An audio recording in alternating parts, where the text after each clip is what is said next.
3, 2, 1.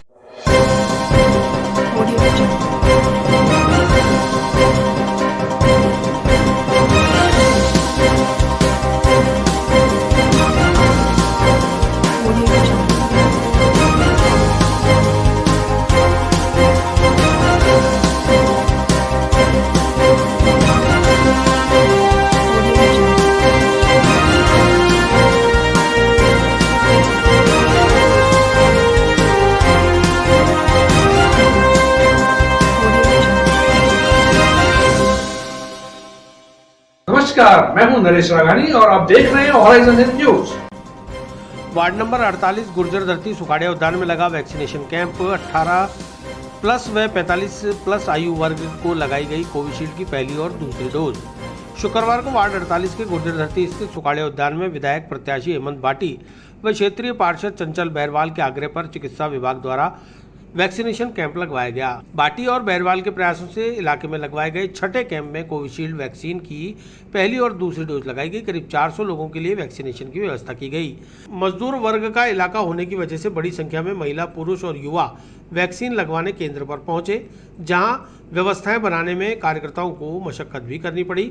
Vaccination camp में 18 से 44 और 45 से 59 आयु वर्ग के 400 लोगों को कोविशील्ड की पहली और दूसरी डोज लगाई गई। क्षेत्र में रहने वाले मजदूर वर्ग की सहूलियत के लिए वार्ड में ही बुजुर्ग महिलाओं, पुरुषों और युवाओं का वैक्सीनेशन करवाया गया।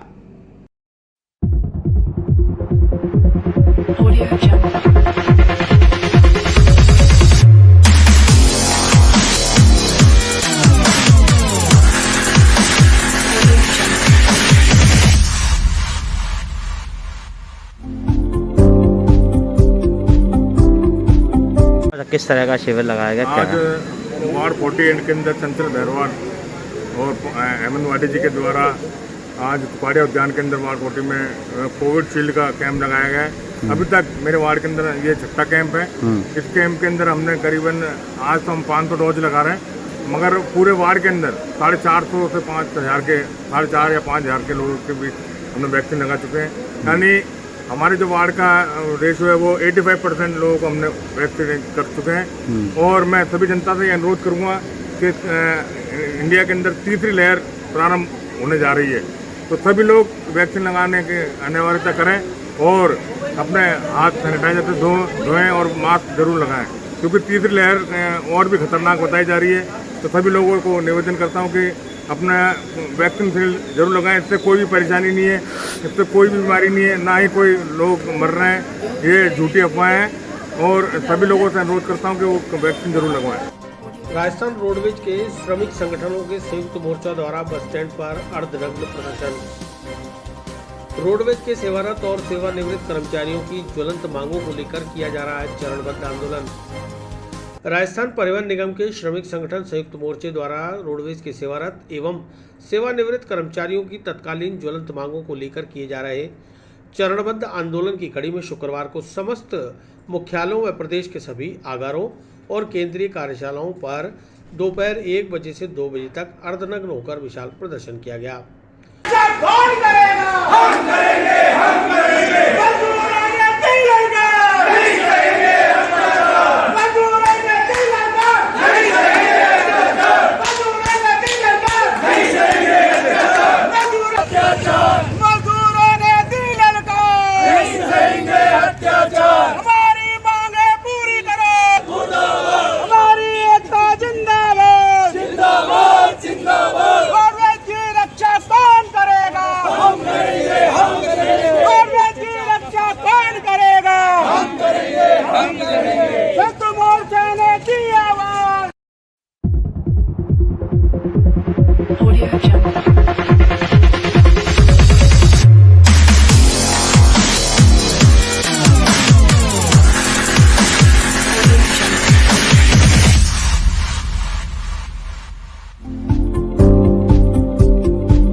इंटक यूनियन के प्रदेश सचिव हजारीलाल चौधरी ने बताया कि कर्मचारियों की प्रमुख मांगों में मासिक वेतन व पेंशन हर माह की 1 तारीख को दिए जाने, जुलाई 2021 से महंगाई भत्ते में बढ़ोतरी किए जाने, जनवरी 2016 से 7वें वेतन आयोग का लाभ दिए जाने, 5 वर्ष में करीब 4000 सेवानिवृत्त कर्मचारियों के परिलाभ एक मुश्त भुगतान किए जाने जैसी मांगों को लेकर चरणबद्ध आंदोलन किया जा रहा है। आंदोलन की कड़ी में आज रोडवेज कर्मचारियों, जिनमें एटक, C2, इंटक के सभी श्रमिक संगठन शामिल हैं, ने अर्धनग्न होकर सरकार और रोडवेज प्रबंधन तक अपनी मांग पहुंचाने के लिए नारेबाजी करते हुए प्रदर्शन किया है। इसके बाद 12 और 13 अगस्त को 2 दिन तक कर्मचारी काली पट्टी बांधकर काम करते हुए विरोध जताएंगे। वहीं 17 और 18 को 1 घंटे का विरोध प्रदर्शन किया जाएगा। यदि फिर भी मांगों पर कोई सकारात्मक रुख नहीं अपनाया गया तो 27 सितंबर को 1 दिन की सांकेतिक हड़ताल रखकर रोडवेज का चक्का जाम किया जाएगा। कड़ी के अंदर ये अर्धनग्न प्रोग्राम था। राजस्थान सरकार द्वारा आज दिनांक 2 महीने की तनख्वाह पेंशन अभी तक आई नहीं है और 7वां वेतन आएगा तो जुलाई से हमारा जो DA लगाया हुआ था आज तक लगाया नहीं है, जो कि हर विभाग के अंदर लगाया जा चुका है। तो राज्य सरकार से हम इस कड़ी के अंदर बताना चाहते हैं, दोहराना चाहते हैं कि राजस्थान सरकार राजस्थान रोडवेज के साथ में भेदभावपूर्ण नीति न करे और ये हमारा प्रोग्राम चलता रहेगा। अगर भविष्य के अंदर हमारी मांगें पूरी नहीं की तो इसके बाद में हमारा अगला चरण जो है 12 और 13 तारीख को काली पट्टी पूरे राजस्थान के अंदर बांध के विरोध प्रदर्शन किया जाएगा। तो राजस्थान सरकार को हम अवगत करना चाहते हैं कि राजस्थान रोडवेज के कर्मचारी जिनका कि बकाया 2 महीने का वेतन और पेंशन और अपने सेवानिवृत्त कर्मचारी हैं, उनकी 5 साल से जो बकाया भुगतान है वो नहीं दिया जा रहा है। इसलिए हर महीने के फर्स्ट सप्ताह के अंदर हमारी पेंशन और सैलरी आनी चाहिए और हर महीने रिटायरमेंट कर्मचारी 1 महीने का हिसाब से हमारा कर्मचारियों का भुगतान करना चाहिए।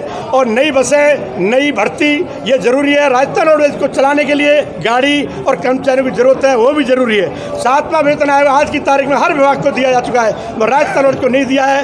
ये राजस्थान सरकार डगमगाती सरकार है जो अभी सोच रहे, नहीं तो आने वाले समय के अंदर राजस्थान रोडवेज का कर्मचारी और निवर्तमान जो सेवानिवृत्त कर्मचारी है वो इतने हैं कि सरकार को घर फेंकना भी जानते हैं। इसलिए हम ये आगाह करना कि हमारी तीसरी आज किस तरह से प्रदर्शन करा गया, आज क्या है? आज राजस्थान रोडवेज के अंदर हमारा चरण के अंदर तीसरा अर्धनग्न प्रोग्राम था, 12:30 बजे पूरे राजस्थान के अंदर है, ये आज किया गया।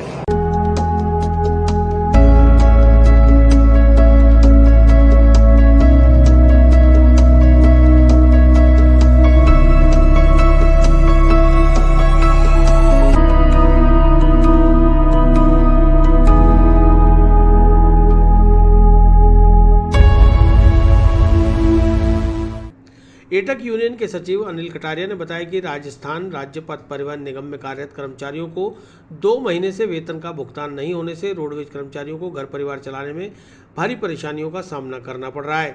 राज्य में सत्तारूढ़ होने से पहले कांग्रेस की तत्कालीन प्रदेश अध्यक्ष सचिन पायलट और वर्तमान परिवहन मंत्री प्रताप सिंह खाचरियावास ने आश्वासन दिया था कि कांग्रेस के सत्ता में आते ही रोडवेज कर्मचारियों की हालत सुधरेगी, उन्हें नियमित वेतन मिलेगा।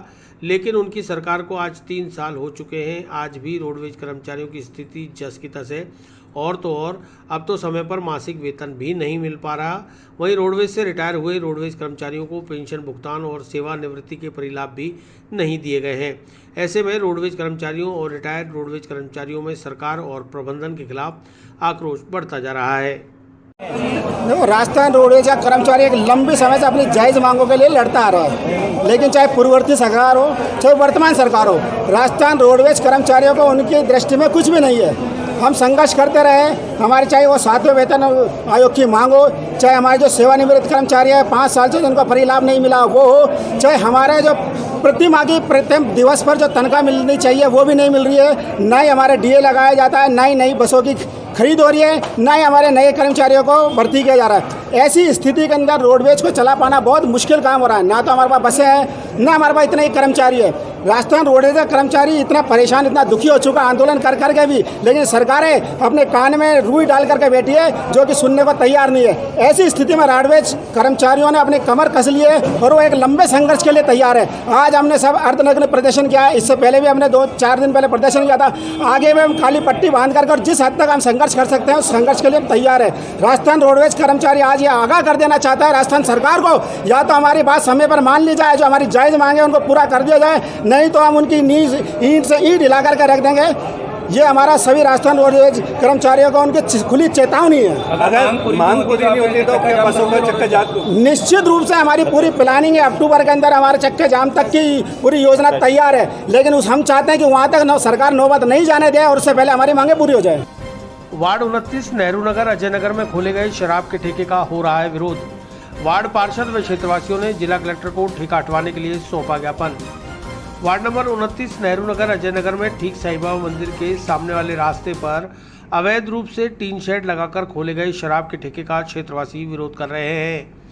इसी विरोध को लेकर आज स्थानीय पार्षद हेमलता खत्री और आर्य मंडल अध्यक्ष मोहन लालवानी के नेतृत्व में क्षेत्रवासियों का एक दल जिला कलेक्टर के पास पहुंचा और उन्हें ज्ञापन देकर क्षेत्रवासियों की जन भावनाओं का सम्मान रखते हुए यथाशीघ्र रिहायशी बस्ती, मंदिर और स्कूल के पास नियम विरुद्ध खोले गए ठेके को तत्काल हटाने की अपील की।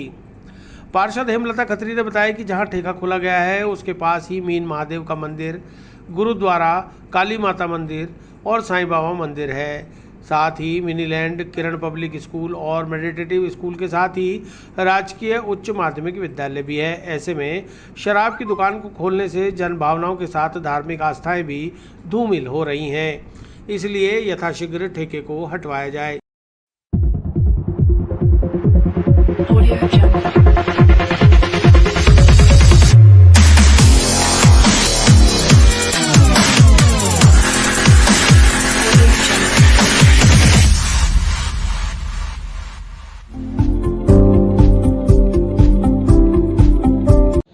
सर, आज हम लोग कलेक्टर साहब को 2 समस्याओं को लेकर के ज्ञापन देने के लिए आए हैं। हमारी पहली समस्या तो है कि हमारे वार्ड 29 में अजय नगर में नेहरू नगर कॉलोनी के बिल्कुल सामने, गेट के सामने दारू का ठेका खोला गया है और वो वहाँ पर बिल्कुल 40 या 50 कदमों की दूरी पर ही गुरुद्वारा भी है। तो इससे धार्मिक भावनाएं आहत होती हैं। हमारा सरकार से यही अनुरोध है कि भले ही आपको राजस्व की ज़रूरत है, लेकिन किसी की धार्मिक भावनाओं को आहत करके आप ये जो दारू का ठेका यहाँ पर आपने खुलवाया है, वो एक तो कमर्शियल इलाका है, इसको कमर्शियल ना करवाया जाए और तुरंत प्रभाव से कलेक्टर जी को तो पूरे ये रहते हैं, ऑर्डर्स रहते हैं, वो पूरे अपने पावर के से इसको हटवा सकते हैं। हमारी ये कलेक्टर साहब से मांग रहेगी कि इसको तुरंत प्रभाव से निरस्त कराया जाए इस दारू के ठेके को। आपका नाम? मेरा नाम हेमलता खत्री है, मैं पार्षद हूँ वार्ड 29 से। मेरे वार्ड की दूसरी समस्या ये है जिसके बारे में हम कलेक्टर साहब को ज्ञापन देने आए हैं, वो ये है कि हमारे वार्ड में सीवरेज लाइन का जो कार्य चल रहा है स्मार्ट सिटी प्रोजेक्ट के तहत, तो हमारे वार्ड की एक कॉलोनी है शिवदर्शन कॉलोनी और दूसरी है D colony, D block sorry. तो डी ब्लॉक में और शिवदर्शन कॉलोनी में सीमेंट की पाइपलाइनें उनकी कॉलोनी की बसावट के टाइम से पड़ी हुई है, जो जगह जगह से क्षतिग्रस्त हो रही हैं। अगर सीवरेज की लाइन वहीं पास से डाली जा रही है और उनको सीधे ही सेफ्टी टैंक से जो कनेक्ट किया जा रहा है, तो भविष्य में जो आगे चल करके है वो पाइपलाइन सीमेंट की जो जगह जगह से क्षतिग्रस्त है उसमें जाकर के ये गंदा पानी मिक्स हो सकता है, जिससे वहाँ दोनों इलाकों में गंभीर बीमारी फैलने का अंदेशा बना रहेगा। तो मेरा कलेक्टर साहब से ये निवेदन रहेगा कि इस पाइपलाइन को तुरंत चेंज करवा के वहाँ पर स्टील की बड़ी पाइपलाइन डलवाई जाए। वहीं पार्षद हेमलता खत्री और आर्य मंडल अध्यक्ष व पूर्व पार्षद मोहन लालवानी ने बताया कि जिला कलेक्टर को ज्ञापन सौंपकर स्मार्ट सिटी के तहत सीवरेज लाइन डालने के साथ ही इलाके में पेयजल पाइपलाइन डालने की भी मांग की गई है। इस इलाके में बरसों से चली आ रही समस्या का समाधान कराने की अपील करते हुए उन्होंने बताया कि वार्ड 29 में स्मार्ट सिटी प्रोजेक्ट के तहत सीवरेज लाइन डालने का कार्य इन दिनों किया जा रहा है, जिसमें शिव दर्शन कॉलोनी और डी ब्लॉक कॉलोनी में लाइन डालने का कार्य प्रगति पर है। यहाँ पर सीवरेज लाइनों को सेफ्टी टैंक से जोड़ा गया है, जबकि क्षेत्र में पानी की भीषण समस्या है। पूर्व में यहाँ डाली गई 3 इंच की सीमेंट की पाइपलाइन की जगह यदि 4 से 6 इंच की स्टील की पाइपलाइन डलवा दी जाए तो समस्या का समाधान हो सकता है।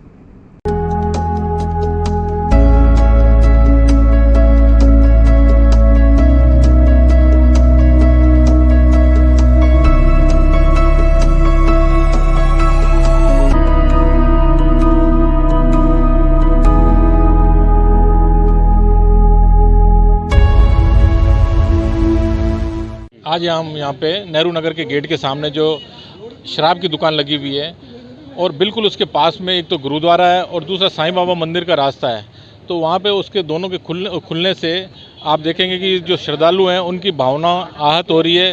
तो हम जिला प्रशासन चाहे तो भले आपका राजस्व के लिए आप बड़े कुछ भी करें, लेकिन आप दूसरों किसी की भावनाओं को, आमजन की, उसको आप नहीं कर सकते, आहत नहीं कर सकते। तो जनहित में उसको ध्यान में रखते हुए इसको थोड़ा अन्यत्र शिफ्ट करें। दूसरा, हमने ज्ञापन दिया है यहाँ पे कलेक्टर साहब को, जो सीवरेज स्मार्ट सिटी के तहत हमारे कॉलोनी में डल रही है, यानी वार्ड में डल रही है, तो वहाँ पे डी ब्लॉक और शिव दर्शन कॉलोनी में दोनों में सीमेंट की पाइपलाइन डली हुई है 3 इंची की। एक तो पानी की वैसे ही समस्या है, और आप स्मार्ट सिटी के तहत उनको डायरेक्ट सेफ्टी टैंक से कनेक्ट कर रहे हैं। तो जैसे जगह जगह वैसी पानी की लाइन चौक हो रही है, तो उसमें अगर सीवरेज का पानी जाएगा तो उनको गंभीर बीमारी फैलने का डर है। तो इसलिए कर्नल राजेश जी भी आए हुए हैं डी ब्लॉक से, और ये शिव दर्शन से यहाँ के अध्यक्ष उनके गुल छतानी जी भी आए हुए हैं। तो हमारे को स्मार्ट सिटी के तहत अगर आदमी स्मार्ट कर रहे हैं, लेकिन आप और हमारे लिए समस्या पैदा कर रहे हैं ये सीवरेज की लाइन डाल के, क्योंकि उससे अगर आप चाहो तो पहले वहाँ पे स्टील की पाइप लाइन डालो, जैसे कि ये बीमारी वगैरह फैलने का डर नहीं हो। सामाजिक संस्थाएं वृक्षारोपण में भूमिका निभाएं, प्रकृति को हरा भरा बनाएं। जिला एवं सेशन न्यायाधीश रामपाल जाट ने राजकीय संप्रेषण गृह सुभाष नगर में किया वृक्षारोपण। अजमेर जिला विधिक सेवा प्राधिकरण के सचिव एवं अतिरिक्त जिला एवं सत्र न्यायाधीश रामपाल जाट ने कहा कि प्राकृतिक संतुलन बनाए रखने के लिए वृक्षारोपण में सामाजिक संस्थाएं अहम भूमिका निभाएं। न्यायाधीश रामपाल जाट शुक्रवार को जवाहर फाउंडेशन एवं जिला विधिक सेवा प्राधिकरण द्वारा राजस्थान विधिक सेवा प्राधिकरण के सघन वृक्षारोपण कार्यक्रम के तहत राजकीय संप्रेषण गृह सुभाष नगर में वृक्षारोपण करते समय सामाजिक संस्थाओं के प्रतिनिधियों से औपचारिक बातचीत कर रहे थे। उन्होंने कहा कि वैश्विक महामारी कोविड-19 संक्रमण में औषधीय पौधों ने मानव की रोग प्रतिरोधक क्षमता बढ़ाकर जीवन दान दिया है। उन्होंने कहा कि प्रकृति के संतुलन को बनाए रखने, मानव जीवन को सुखी, समृद्ध एवं संतुलित बनाए रखने के लिए वृक्षारोपण का अपना विशेष महत्व है। मानव को आरंभ से प्रकृति द्वारा जो कुछ प्राप्त हो रहा है उसे निरंतर प्राप्त करते रहने के लिए वृक्षारोपण अति आवश्यक है।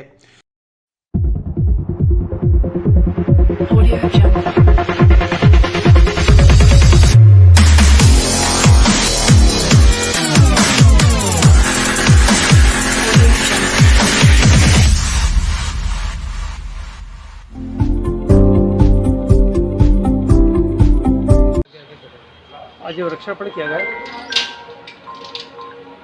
जी। ये सर बोलिए। जवाहर फाउंडेशन की ओर से उपलब्ध कराए गए पौधों को आज इस बाल संप्रेषण गृह के जो परिसर है, इसमें विधिक सेवा प्राधिकरण की ओर से मैं प्रतिनिधित्व के रूप में उपस्थित हुआ हूँ। जैसा आजकल देखने को मिल रहा है कि किस तरह से न केवल ज़मीन बंजर हो रही है, बल्कि लोगों के सांस लेने में भी दिक्कत आ रही है। ऐसी स्थिति में ऑक्सीजन के कंसंट्रेशन को बढ़ाने के लिए पौधों का लगाना बहुत आवश्यक है। और जैसा कि आज ये जितने लोग यहाँ उपस्थित हुए हैं, सभी ने बड़ी रुचि दिखाई है और ज़्यादा से ज़्यादा पौधे लगाने का और पेड़ लगाने का संकल्प इन्होंने आज किया।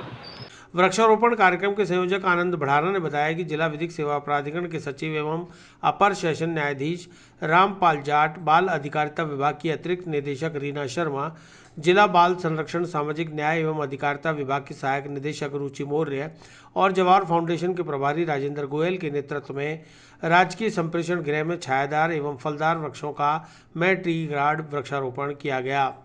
इस अवसर पर जवाहर फाउंडेशन के प्रभारी शिव कुमार बंसल, राजकीय संप्रेषण गृह के अधीक्षक अभिषेक गुजराती, बाल कल्याण समिति के अध्यक्ष अंजलि शर्मा, अरविंद मीणा, ग्रीन आर्मी के कुलदीप सिंह गहलोत, महेश चौहान, मामरा सेन, दिशांत कनौजिया, शरद जैन, हितेश शर्मा, चेतन चौहान आदि ने सोशल डिस्टेंस मेंटेन करते हुए वृक्षारोपण कार्यक्रम में भाग लिया।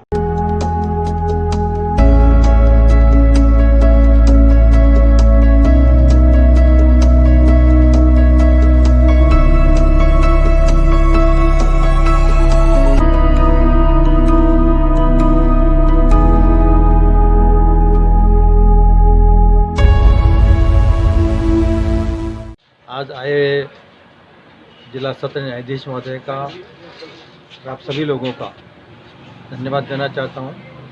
हम काफ़ी समय से इस बरसात के दिनों में जवाहर फाउंडेशन की तरफ से पेड़ लगाते आ रहे हैं और हम सभी से सहयोग की कामना करते हैं कि पेड़ तो हम लगा रहे हैं, लेकिन पेड़ पनपने भी चाहिए।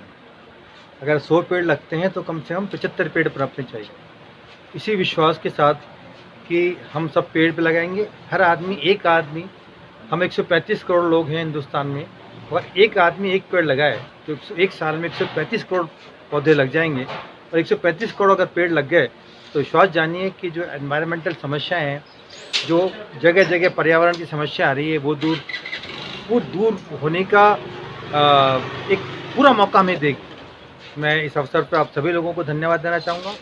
और जवाहर फाउंडेशन के मेरे भाई जो साथ में आए हैं, बंसल साहब, उनका और सभी लोगों का एक बार फिर धन्यवाद। आज पेड़ कौन कौन से लगाए गए, कितने पेड़ लगाए यहाँ पे? आज करीब 50 पेड़ का हमारा प्रोग्राम है, और 50 पेड़ में सभी तरह के पौधे हैं, फलदार भी हैं, नीम भी हैं। और कोशिश ये है कि जो पेड़ यहाँ उग सकें, जो पनप सकें, वही पेड़ लगे। मतलब ऐसा कोई पेड़ नहीं लगाया जो लगा तो लेंगे जो पनप नहीं सके। जो हमारी बंजर ज़मीन है, उस बंजर ज़मीन के हिसाब से पौधे लगाए। रिलीविंग ऑर्डर में लेट लतीफी को लेकर नर्सिंग कर्मी और मंत्रालय कर्मचारी हुए आमने सामने। मंत्रालय कर्मचारियों की पेन डाउन हड़ताल के जवाब में चिकित्सा व्यवस्था ठप करने की नर्सिंग कर्मियों ने दी चेतावनी। पिछले 2-3 दिन से नर्सिंग कर्मियों के रिलीविंग ऑर्डर को लेकर डीलिंग बाबू से चल रही तनातनी अब दो पक्षों की मूंछों की लड़ाई बनती जा रही है। जहां गुरुवार को डीलिंग बाबू के साथ नर्सिंग कर्मियों द्वारा किए गए अभद्र व्यवहार को लेकर मंत्रालय कर्मचारियों ने पेन डाउन हड़ताल की, तो वहीं शुक्रवार को नर्सिंग भर्ती 2018 के संयोजक पवन कुमार मीणा के नेतृत्व में नर्सिंग कर्मियों ने जिला कलेक्टर को ज्ञापन सौंपकर मामले की निष्पक्ष जांच कराने की अपील की। पवन कुमार मीणा ने बताया कि 30 जुलाई को राज्य सरकार द्वारा नर्सिंग भर्ती 2018 की पदस्थापना सूची जारी की गई थी। इस संबंध में सभी नर्सिंग कर्मियों ने रिलीविंग के लिए अपने प्रार्थना पत्र डीलिंग बाबू के समक्ष प्रस्तुत किए थे। डीलिंग बाबू डूंगर सिंह द्वारा सभी स्टाफ के साथ तानाशाही पूर्ण रवैया और प्रोबेशन खराब करने की धमकी देने के साथ ही महिला कर्मचारियों के साथ अभद्रता व अमर्यादित व्यवहार करते हुए राज्य सरकार के आदेश के बावजूद 3 दिन तक रिलीविंग आदेश नहीं बनाए, जिससे सभी नर्सेज कर्मचारी मानसिक रूप से प्रताड़ित हुए और अपने गृह जिले में पदस्थापना से वंचित रह गए। ऐसे में डीलिंग बाबू से 30 जुलाई से 2 अगस्त तक का रिलीविंग ऑर्डर न बनाने के कारण पूछकर उन पर कार्रवाई की जाए, अन्यथा नर्सिंग कर्मी आंदोलन पर उतारू हो जाएंगे।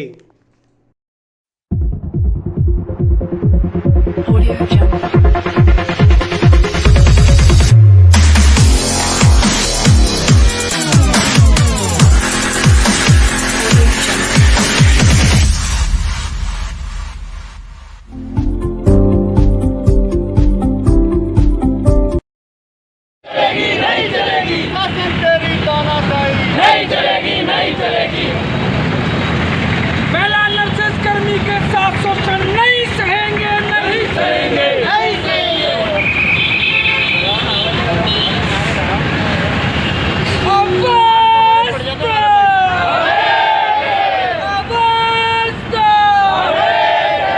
प्रशासन तेरी तानाशाही नहीं चलेगी, नहीं चलेगी। प्रशासन तेरी तानाशाही नहीं चलेगी, नहीं चलेगी। प्रशासन तेरी गुंडागर्दी नहीं चलेगी, नहीं चलेगी। प्रशासन तेरी जयपुर चिकित्सालय निदेशालय द्वारा आदेश की पालना में नर्सेज कंपनी अपना रिलीविंग ऑर्डर लेने मेडिकल कॉलेज पहुंचे, जिसकी प्रार्थना पत्र 31 जुलाई को जमा कराए गए। 3 दिवस की अवधि में डीलिंग क्लर्क द्वारा कोई भी कार्रवाई नहीं की। किसी का भी रिलीविंग ऑर्डर ना दिए जाने के पर गुस्साए नर्सेज कर्मी डीलिंग क्लर्क के पास पहुंचे। डीलिंग क्लर्क ने किसी प्रकार का संतोषजनक जवाब नहीं दिया। इसके बावजूद सामूहिक सभी डीलिंग क्लर्क बाबुओं ने घेराव करके नर्सेज कर्मियों को प्रोबेशन खराब करने की और वेतन रोकने की धमकी दी। जवाब पूछने पर महिला नर्सेज कर्मियों के साथ अभद्र और अमर्यादित भाषा का प्रयोग किया गया। संबंधित पूरे प्रकरण की शिकायत आज एडिशनल प्रिंसिपल डॉक्टर भास्कर साहब को नर्सेज कर्मियों ने दी है, और संबंधित प्रकरण की शिकायत लेकर आज जिला कलेक्टर साहब के पास आए हैं कि कोरोना वॉरियर्स के खिलाफ जहां राजस्थान सरकार फूलों की वर्षा कर रही है, वहीं इस तरह का नर्सेज कर्मियों पर शोषण डीलिंग क्लर्क द्वारा किया जा रहा है। मैं माननीय जिला कलेक्टर महोदय से निवेदन करना चाहूँगा कि उक्त प्रकरण की जांच करवाते हुए उचित कार्रवाई करवाने का श्रम करावें, अन्यथा अजमेर चिकित्सालय की समस्त नर्सेज कार्य बहिष्कार करेगी और आंदोलन पूरे राजस्थान में करने के लिए मजबूर होंगे।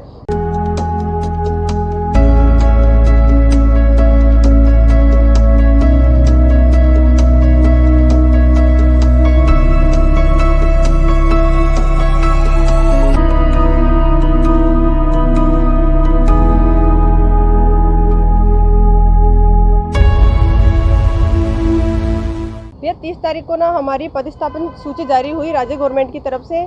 यहाँ पे हमने यहाँ पे सारे डॉक्यूमेंट्स वगैरह सब टाइम पे जमा कराए। यहाँ के डीलिंग बाबू ने देरी करते हुए 3 दिन हमारे निकाल दिए। बाकी सब जगह से सारी मेडिकल कॉलेज से मतलब कम से कम हज़ारों स्टाफ को रिलीव कर दिया गया, लेकिन यहाँ पे हमेशा लेट लतीफ़ी चलती है। और 31 को यहाँ पे ना इन्होंने डीलिंग बाबू ने अपना मतलब पूरा ऑफिस बंद कर लिया, गेट बंद कर कम से कम 2.5 घंटे से इन्होंने अपना गेट खोला। उसके बाद हमने फिर रिक्वेस्ट की, फिर भी इन्होंने हमारा काम नहीं किया।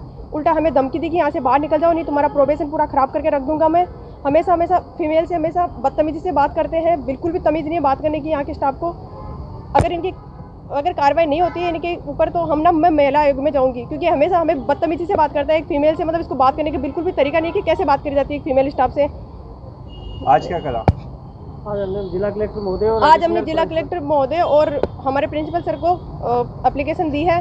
अब देखते हैं अगर कार्रवाई होती है तो ठीक है, नहीं तो फिर महिला आयोग में जाऊंगी मैं। मेरा वार्ड स्वच्छ वार्ड सुंदर वार्ड को लेकर वार्ड क्षेत्र के पार्षद जुटे कार्यों में।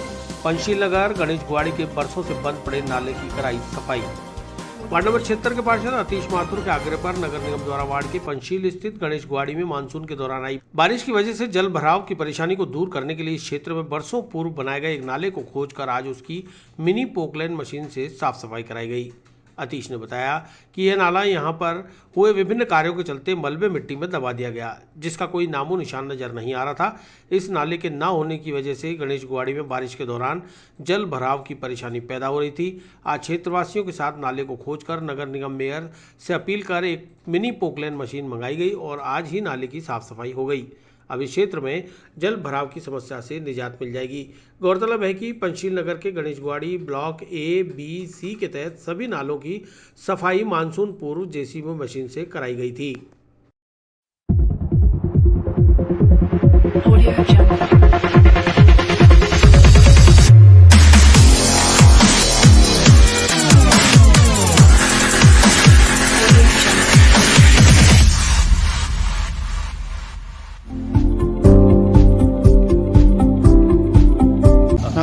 अब बताइए। आज मेरा वार्ड स्वच्छ वार्ड सुंदर वार्ड के अभियान के तहत गणेश गुआड़ी के अंदर एक बहुत बड़ा नाला है जो शायद मेरे हिसाब से बनने के बाद में आज तक कभी साफ़ नहीं हुआ। तो काफ़ी दिनों से ये समस्या हमारे सामने थी और यहाँ के क्षेत्रीय लोगों ने बताया था कि ये नाला बिल्कुल ब्लॉक है और बनने के बाद आज तक कभी साफ़ नहीं हुआ। इस नाले के ब्लॉक होने की वजह से जो पीछे गणेश गुआड़ी का जो पानी आता है वो बाहर नहीं निकल पाता था और वहाँ पर जल प्लावन की स्थिति रहती थी। विगत जो बरसात हुई उसके अंदर काफ़ी पानी वहाँ पे भर गया था।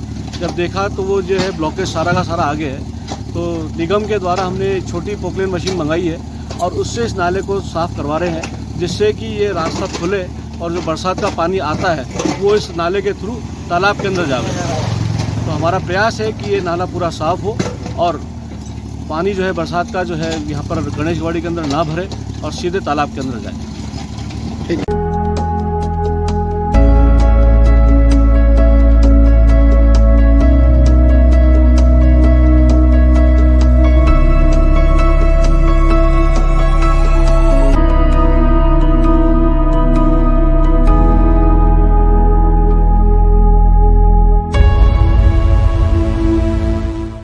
मंदिर के पास से आप देख रहे हैं पीछे काफ़ी बड़ा नाला है जो काफ़ी साल से सफाई नहीं होने की वजह से काफ़ी नाली है जो चौक हो रखा है, छोटे मोटे कई नाली है जो चौक हो रखा है।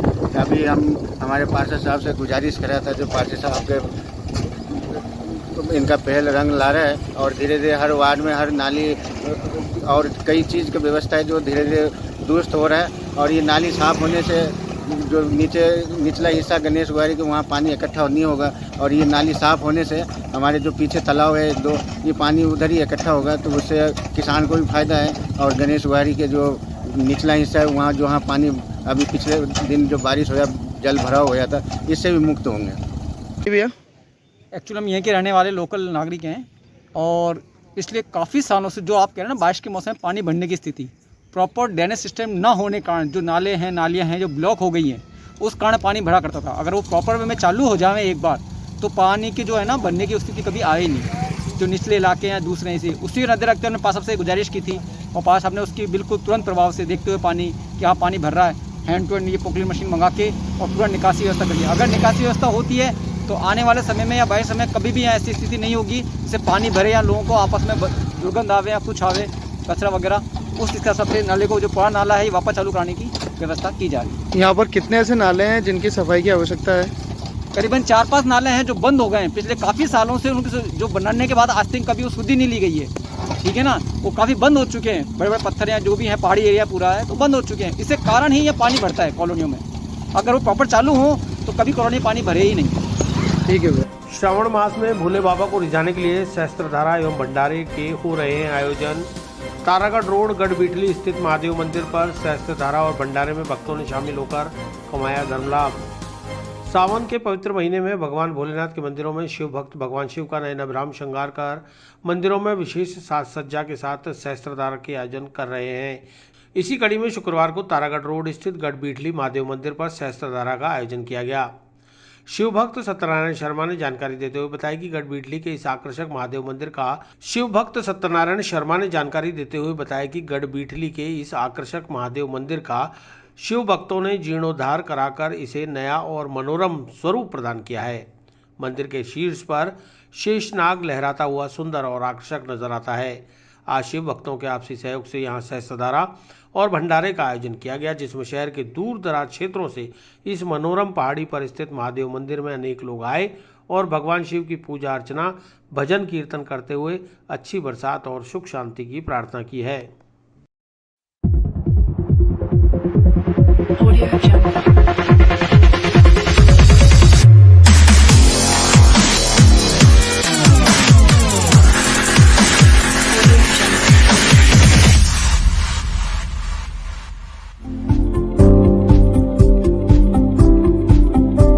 क्या कार्यक्रम? जय भोले। आज भोले की कृपा से सावन के दूसरे सोमवार के बाद ये कार्यक्रम हमारा तारागढ़ की पहाड़ियों की तलहटी के नीचे बहुत ही सौम्य नज़ारा और इतना आकर्षित करता हुआ ये मंदिर, और इसके ऊपर जो नाग बना है इसकी विशेषता है, रात को अगर आप देखोगे तो साक्षात शेषनाग के आपको दर्शन होंगे। ऐसी प्रतिभा लिए हुए ये भोले का मंदिर जहाँ सबकी मनोकामना पूर्ण होती है। मेरा सबसे निवेदन है, आज कार्यक्रम बहुत अच्छा कार्यक्रम हुआ है सहस्त्रधारा का, और अभी श्रृंगार के बाद भंडारा भी रखा गया है, और सभी जो यहाँ घूमने आता है मॉर्निंग वॉक पे वो सब लोगों ने मिलकर के इस मंदिर का पुनः निर्माण करवाया और बहुत अच्छा कार्यक्रम रखा गया।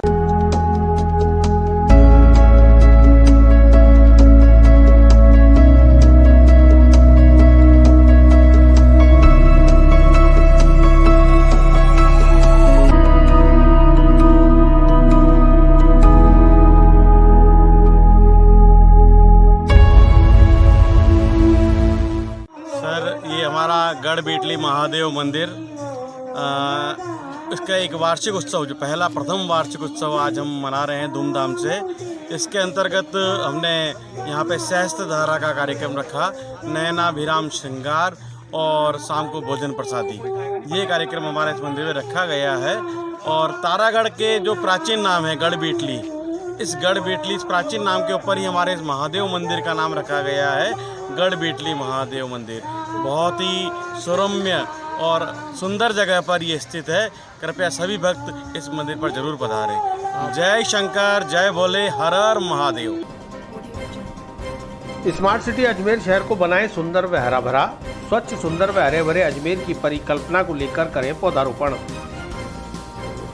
सुंदर और हरे भरे अजमेर स्मार्ट सिटी की परिकल्पना को लेकर अजमेर स्मार्ट सिटी प्रोजेक्ट के तहत शुक्रवार को विवेकानंद पार्क में सघन पौधारोपण किया गया। स्वामी विवेकानंद पार्क में जनप्रतिनिधि, प्रशासनिक अधिकारी और पत्रकारों ने पौधारोपण कर स्मार्ट सिटी द्वारा किए जा रहे कार्यों की सराहना की। स्वामी विवेकानंद पार्क पर आयोजित समारोह को संबोधित करते हुए नगर निगम मेयर ब्रजलता आड़ा ने कहा कि प्रत्येक अजमेर वासी को अपने घर के आसपास पौधे लगाने चाहिए ताकि हम अपने शहर को हरा भरा बना सकें। स्वामी विवेकानंद पार्क बहुत सुंदर बनाया जा रहा है, जिससे यहाँ पर पर्यटन को बढ़ावा मिलेगा। संभागीय आयुक्त डॉक्टर वीना प्रधान ने कहा कि पेड़ों से हमें शुद्ध ऑक्सीजन मिलती है और पर्यावरण में शुद्धता को बढ़ावा मिलता है। नगर निगम आयुक्त और अजमेर स्मार्ट सिटी के अतिरिक्त मुख्य कार्यकारी अधिकारी डॉक्टर खुशहाल यादव ने कहा कि अरावली की तलहटी में स्वामी विवेकानंद पार्क विकसित किया गया है। यहाँ पर रिनोवेशन और ब्यूटिफिकेशन का कार्य प्रगति पर है। स्मार्ट सिटी प्रोजेक्ट के तहत किए जा रहे कार्यों में अजमेर टूरिज्म और हेरिटेज आइकॉन बन पाएगा।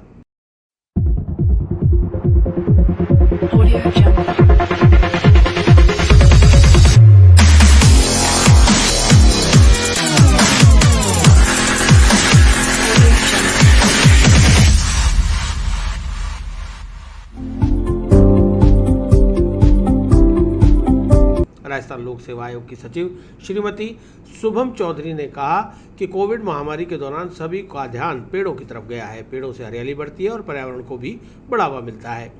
उन्होंने कहा कि पार्क का वातावरण शांतिपूर्ण है, यहाँ पर आने वाले लोग लाभान्वित होंगे।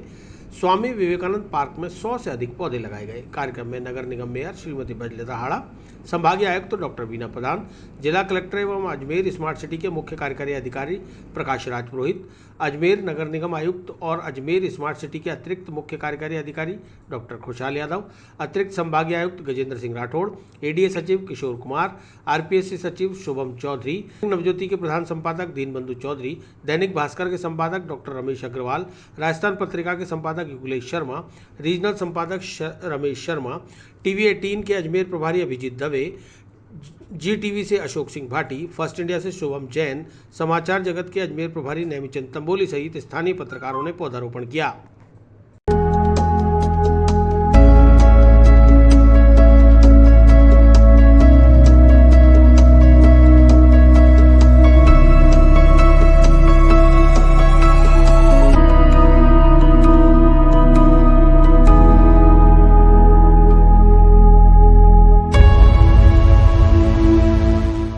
बहुत ही शानदार, यहाँ बहुत ही शानदार पेड़ लगाए गए हैं। मैंने करंज का पेड़ लगाया है और प्रकाश जी ने उनको भी करंज का पेड़ लगाया गया है। और मैं सोचती हूँ कि ये एक बहुत अच्छा प्लांटेशन हो गया है, जगह एक बहुत सुंदर प्लांटेशन की जगह हो गई है ये। जिला परिषद में स्थायी समितियों के सदस्यों का हुआ चुनाव। 6 स्थायी समितियों के लिए प्रत्येक से 5-5 सदस्यों को सर्वसम्मति से चुना गया निर्विरोध। जिला परिषद में स्थायी समितियों के सदस्यों व अध्यक्षों के चुनाव की 2 दिवसीय प्रक्रिया के प्रथम दिन शुक्रवार को जिला परिषद की स्थायी समितियों के सदस्यों के चुनाव निर्विरोध संपन्न हुए। जिला परिषद के अतिरिक्त मुख्य कार्यकारी अधिकारी मुरारी लाल वर्मा ने बताया कि प्रशासन और स्थापना समिति, वित्त और कराधान समिति, विकास और उत्पादन कार्यक्रम समिति, शिक्षा समिति, सामाजिक सेवाएं एवं सामाजिक न्याय समिति और ग्रामीण विकास समिति के प्रत्येक समिति से 5-5 सदस्यों को सर्वसम्मति से निर्विरोध चुन लिया गया। इसके लिए नामांकन व चुनाव प्रक्रिया की आवश्यकता नहीं हुई। शनिवार को इन समितियों में से 4 समितियों के अध्यक्षों का चुनाव होगा। स्थापना व प्रशासन समिति की पदेन अध्यक्ष स्वयं जिला प्रमुख होती हैं और उनके अधीन सभी समितियों के अध्यक्ष सदस्य होते हैं।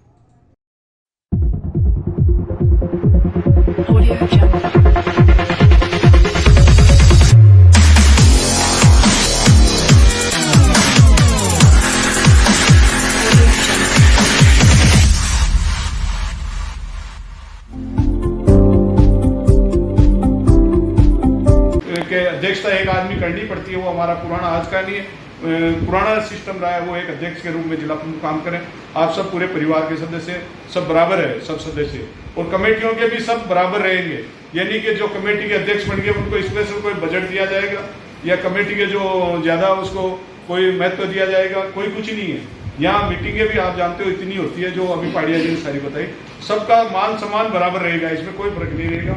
आप तो सब एक टीम वर्क के रूप में सब काम करते रहो और जो भी है आपका जो भी बात हो आप जिला प्रमुख जी को बताए हमारे, वो हम बैठ करके निर्णय करेंगे। सब उसमें 32 के 32 सदस्य सम्मानित सदस्य, सबका मान सम्मान रहेगा, इसमें कोई कमी नहीं रहेगी। आज जो आप सबने सर्वसम्मति से आज जो आप लोगों ने ये निर्णय लिया है उसके लिए मैं धन्यवाद देना चाहता हूँ।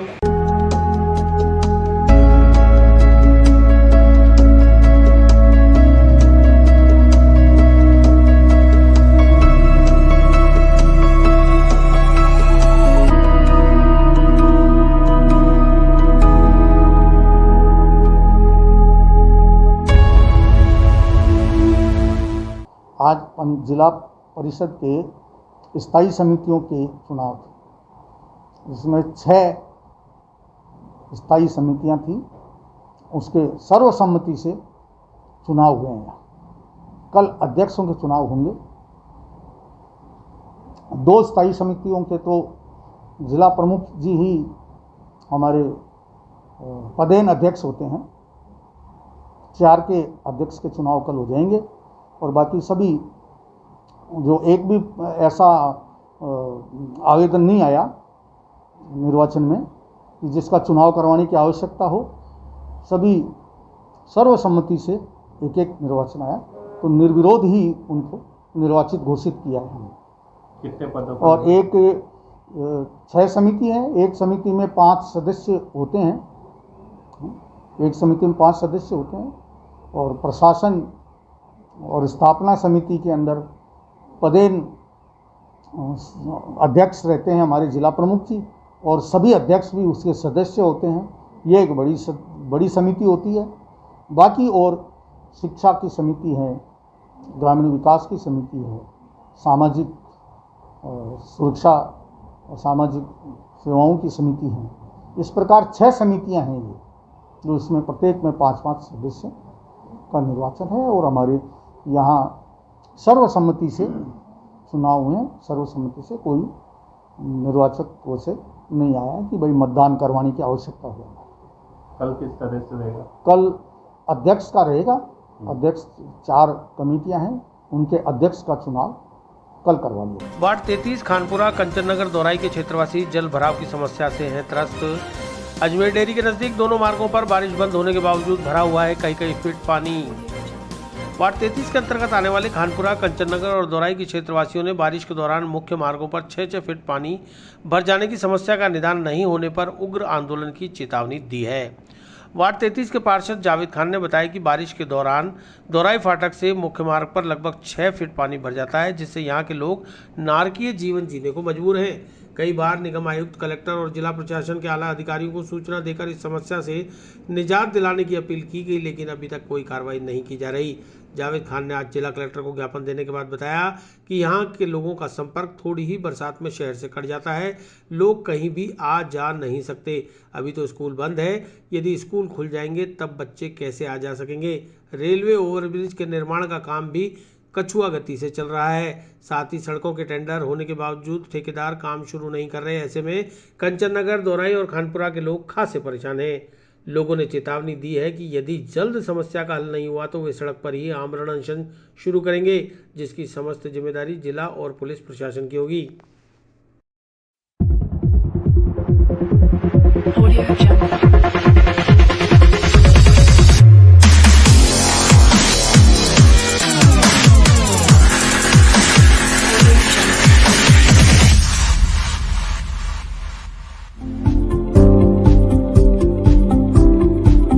क्या समस्या है? मैं वार्ड 33 खानपुरा, जावेद खान पार्षद। हमारे वार्ड 33 में एक कंचननगर एरिया आता है, खानपुरा रोड पे दोराई एरिया भी आता है। वहाँ पे पानी की बहुत ही बड़ी समस्या है, उसका निकासी कहीं से भी नहीं है। और आदमी बारिश के टाइम आदमी पब्लिक मतलब पैदल भी नहीं चल सकती है। आदमी का अगर वही रास्ता हमारा कब्रिस्तान का भी है और शमशान का भी है, वहाँ से आदमी ना पैदल जा सकता है ना गाड़ी पे जा सकता है। कम से कम 4-4 फुट पानी भरा हुआ रहता है। और हम बहुत बार कोशिश कर चुके हैं, नगर निगम से पंप लाके पानी निकालते हैं। आगे कुछ पब्लिक ऐसी है जो पानी उस रोड पे निकालने नहीं देती हमारे को। तो हमने कलेक्टर साहब को आज ज्ञापन दिया है, उन्होंने हमको आश्वासन दिया बहुत जल्दी ये तुम्हारा काम करवाएंगे। और पब्लिक अगर हमारा ये काम होता है तो सबसे अच्छा है, और नहीं होता है तो हम जल्द ही बहुत बड़ा आग्रह आंदोलन करेंगे। अच्छा, तो वहाँ पर किस तरह की समस्या आती है? ऐसे में अगर कोई इमरजेंसी होती है तो? समस्या ऐसी है, जो रोज़ आदमी कमाता है खाता है उसके लिए समस्या इतनी है। गरीब आदमी की सबसे ज़्यादा गरीब आदमी पे भार पड़ रहा है। वो पानी देख के आ ही नहीं सकता, इधर से उधर जा नहीं सकता है। विस्तार से पढ़ने के लिए लॉग इन करें horizonhinge.com। सच के साथ।